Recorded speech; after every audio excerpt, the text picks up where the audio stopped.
సాధారణంగా పత్తి పంటను సాగు చేయాలంటే దుక్కి దున్ని అచ్చుకట్టి విత్తనాలు విత్తాలి. కానీ ఆదిలాబాద్ జిల్లాకు చెందిన ఓ రైతు మాత్రం రబీలో మల్చింగ్ విధానంలో సాగు చేసిన పుచ్చ పంట స్థానంలో ఖరీఫ్ పత్తిని విత్తారు. ఈ విధానంలో పెట్టుబడులు తగ్గటమే కాకుండా మొక్కలు ఆరోగ్యంగా పెరిగాయి.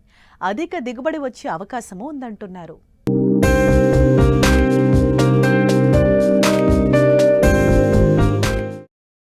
వ్యవసాయంలో వస్తున్న నూతన సాంకేతిక పద్ధతులు రైతు ఆచరించినప్పుడు ఫలితాలు కూడా అదే స్థాయిలో వస్తాయి.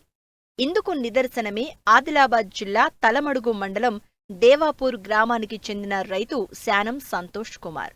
మల్చింగ్ విధానంలో పత్తి సాగు చేస్తూ మంచి దిగుబడులు పొందేందుకు సిద్ధమవుతున్నారు. రైతు శానం సంతోష్ కుమార్ రబీలో 4 ఎకరాల్లో మల్చింగ్ విధానంలో పుచ్చ సాగు చేసి మంచి దిగుబడులను తీశారు.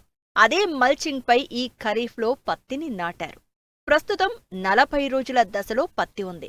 డ్రిప్ ద్వారానే నీటి తడులు, ఎరువులు అందించడం వల్ల మొక్కలు ఆరోగ్యంగా పెరిగాయి.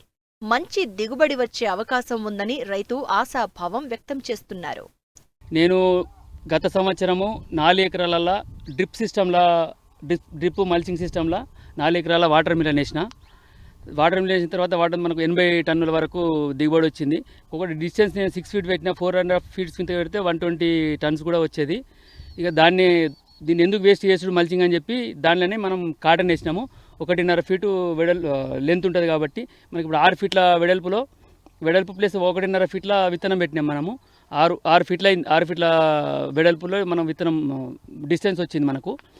దాన్ని మనం కాటన్ బజరంగ్ అని హిందుస్థాన్ సీడ్స్ వాళ్ళది బజరంగ్ వెరైటీ వేసినాము. అది ఇప్పుడు దగ్గర మనం మే 29 రోజు వేసినాం దాన్ని. మనం ఇప్పటికంటే 43 రోజులైంది.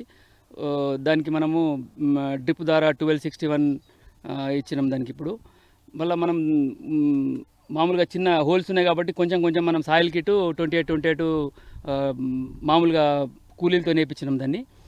మళ్ళీ స్ప్రే కూడా ఒక స్ప్రే అయింది. దానిలో మనం జూమ్ ప్లేస్ అని ఒకటి జూమ్ ప్లేస్ అని కావేరి మేకటెక్ది దాన్ని మనము హక్టారా కలిపి స్ప్రే చేసినాము. ఇప్పుడు ఒక ఫీటున్నర క్రాప్ ఉన్నది. 42 డేస్ అవుతుంది. దానికి మనము సకింగ్ పెస్ట్ ఐడెంటిఫికేషన్ కోసము ఎల్లో స్టిక్కర్స్, బ్లూ స్టిక్కర్స్ కూడా అరేంజ్ చేసినాము. దాని ఉద్దేశం ఏమంటే అంటే ఏ రకమైన దోమలు, ముడతకు సంబంధించిన దోమలు ఏవి ఉన్నాయో దాన్ని ఐడెంటిఫై చేయడానికి కోసం మనం స్టిక్కర్స్ ఏర్పాటు చేసినాము. ఇంకా కొంచెం ఒక 2-3 ఫీట్ల తర్వాత మనం ఫెరోమోన్ ట్రాప్స్ కూడా పెట్టాలనుకుంటున్నాం. 100% అయితే మనం కలుపు రాకుండా మల్చింగ్లను వేయాలన్న ఉద్దేశంతో ఫస్ట్ టైం ప్రయత్నం చేద్దామని చేసినాము. 100% సక్సెస్ అనిపిస్తుంది నాకు కూడా. ఈ సిస్టమ్ మంచిగా ఉన్నది.